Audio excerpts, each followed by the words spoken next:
Hey guys, ExoJet here, and today I'm gonna do the tutorial on the 1x3 piston door. This right here is the 1x3, and these are barrier blocks, so it looks kind of cool right now. And we're gonna be doing a tutorial on this right here. If you guys don't know what barrier blocks are, they're 1.8, but you guys kind of should know what that is already, and they look really cool. So that there is my 1x3 working, just like that.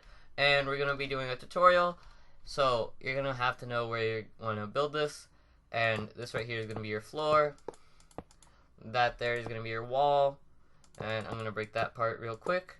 And let's jump straight into this because I don't have too much time. And I'm also just a little bit sick, so my voice kind of hurts just a little bit. You place a piston, block, and a block, redstone dust, a torch. This right here is your input.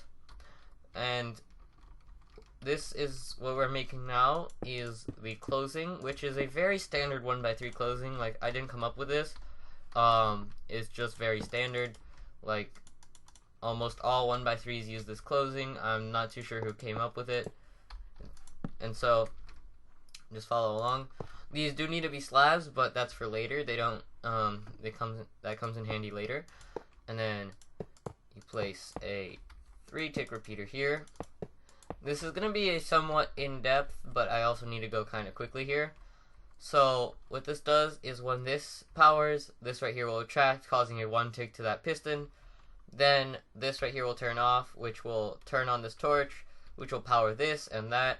But then this 3-tick will turn on and basically do this. If you do that, that was quite a bit of the closing. So now you know. Now you want to place a 3-tick repeater here with another redstone dust here with a torch going right there, just like that. And if you reset all the blocks, this should be your entire closing. It's very standard, and I'm not sure who made this. It'll also do the first block retraction. Nothing too special there. That's just something standard. Now what you're going to want to do is build this really cool dropper hopper falling edge thing that I first saw it on MDP's plot, which I'm not sure if he made, so I think credit goes to him, but I'm not sure. And basically, you're going to want an unstackable item, and this is just for demonstration right now. You don't need to place the comparator there. When I turn this on, nothing will happen, but when I turn this lever off, that there pulses. Let's do that one more time. And you guys might be thinking, what? That's really weird, and it kind of is. But basically, it's this torch and this block. If you don't have the block, it doesn't work, which is really weird. And the thing is, the block is butting the dropper right now, and this torch updates it, which is really weird, but it does work, and I've been using this all the time, and it's 100% reliable, and it's incredibly useful, and I just wanted to share that really quick, because that is very incredibly useful, and I've just been using that all the time now. Right here, you're going to be wanting a redstone dust. And for now, we're just going to redirect this. This isn't going to be here forever. That's for demonstration purposes, because like I said, this is going to be a kind of in-depth tutorial. I'm going to be explaining how it all works. And there's going to be blocks here, which is your floor. And if you have a solid block here, like this block right here, you don't need the item in this dropper to be unstackable. You can use a stackable item, and you want a repeater there and 2 ticks, like this, because the power will go through the block. But if you have something like a slab or glass or whatever, this dust will be going up, and you need something with more signal strength. So just to be safe, you can put an unstackable atom there. But if this is a solid block, the power will be going through this block and into that repeater. So that's just something to keep in mind.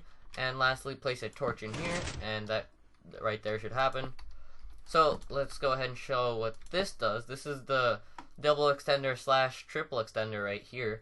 And so if I give this a 2-tick pulse, double extender will go, which is very useful. If I give it a 3-tick pulse, part of the triple extender will do, and then you go back to a 2-tick pulse, and the triple extender will finish. So that's how I got the triple/double extender.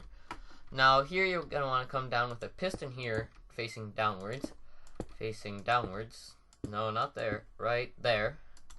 And that's going to be holding a redstone block, and goes into one redstone dust there, and a block with a redstone dust there, and a 3-tick repeater.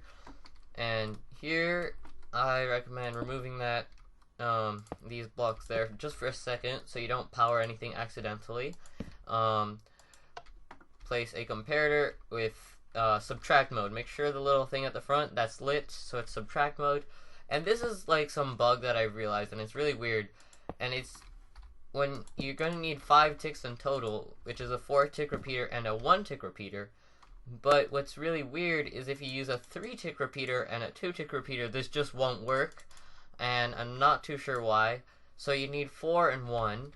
And I have no idea why that is. It's just really weird, and I don't want to fall into the void.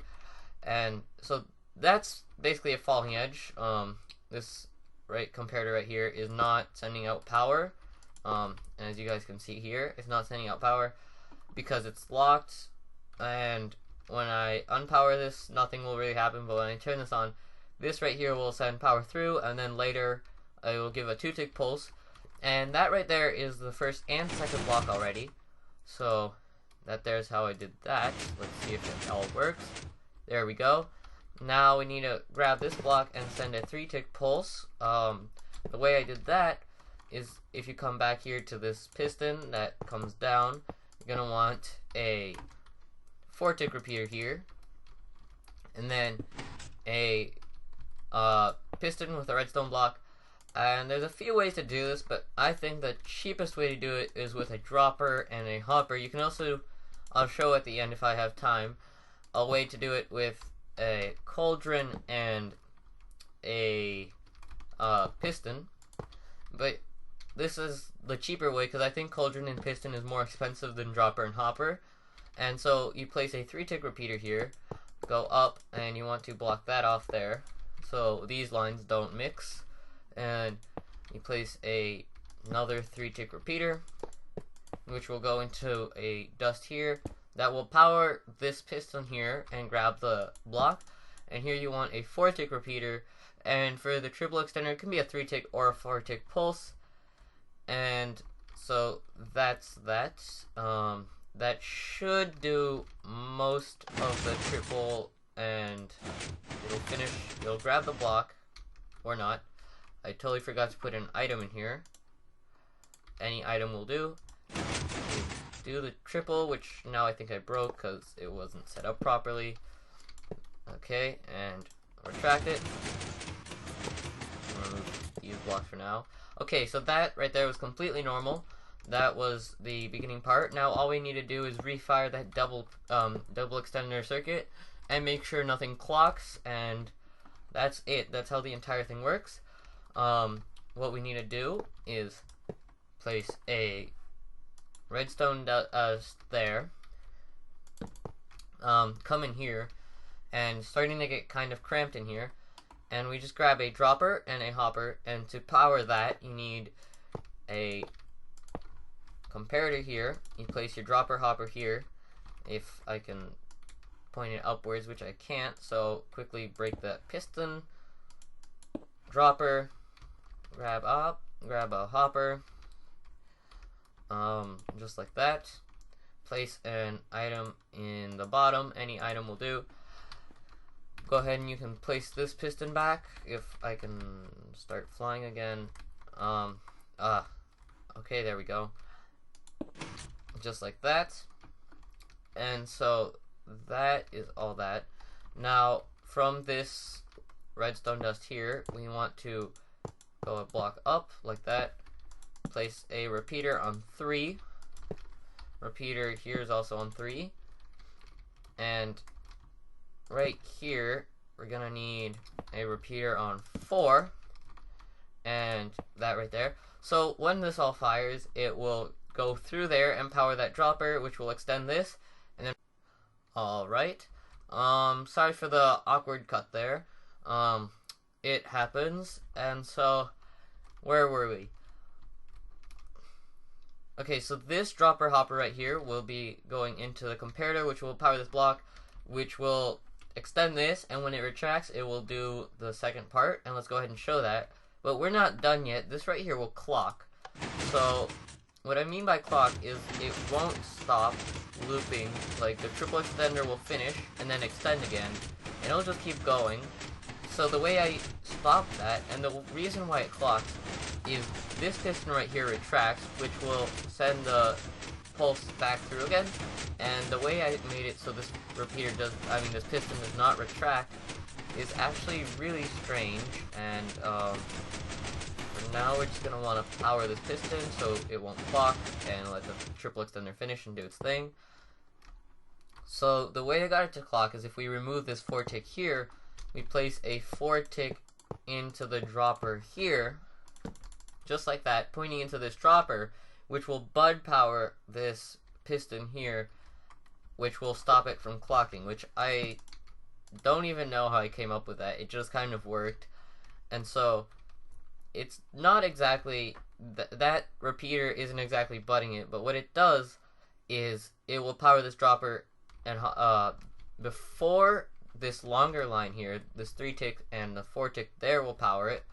So then when it extends this piston, this 4-tick repeater will have completely turned off and not update this piston before these repeaters here turn off.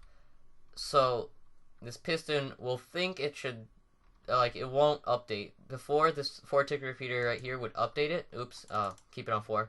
This 4-tick repeater right here would update this piston, which is pretty bad. So because of that, this piston will extend earlier, but it will retract at the same time, and we can see that working right here. Just like that, and it won't clock, and there's your entire 1x3 piston door. And that's how it all works. Now, like I said before, there's a few things that we can change.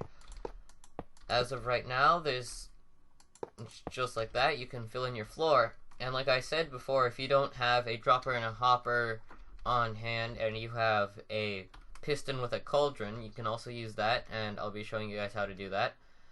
But if you guys want to do that, it requires that you have a solid block here, because we need to move this redstone line up one, just like that. And to do that, this torch still needs to power that dust, and it goes through this block. And if you don't have a solid block, this right here will happen. So you just have to keep that in mind. If you're not really interested, that's really the entire tutorial. If this is just some little bonus things, it doesn't really improve the system that much. You can place a sticky piston with a block here, or you can also do a regular piston with some sand. Then a piston here, you can grab a cauldron, like this, and a bucket of water. Oops, don't want to remove that piston. And you move those two blocks up, and you place a comparator with, break the block so you don't accidentally fire the triple extender, and a 4-tick repeater. And this should work. I'm not too sure which one is more reliable, and I have not tested this on bucket. Right, everything still works. And that's just a different variation if you want it. If you're on some spigot server and the dropper hopper timings are just a little bit off and the triple extender doesn't always work, this right here may work better for you, because pistons work more reliably. And that's really the entire thing. Once again, this is the smallest 1x3 piston door, and that's about it.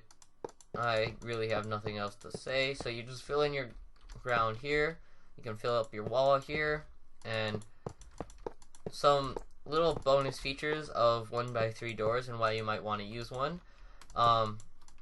It kind of gives you some jumping room if you like that kind of stuff. If like when you're running and you open your door here like this, you can jump like that, but believe it or not, your head still will hit the top. If you're sprinting, you may stop sprinting, but it gives you a little bit of jump room here. But your head can still hit that block even like without jump boost. It's because the player jumps just a little bit over 1 block in height, and because he's 2 blocks in height, his head can hit the top here, because Steve in the game doesn't actually jump exactly 1 block in height.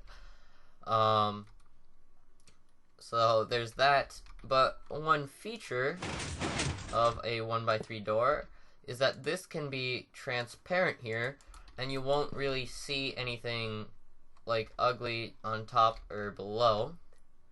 So that's good.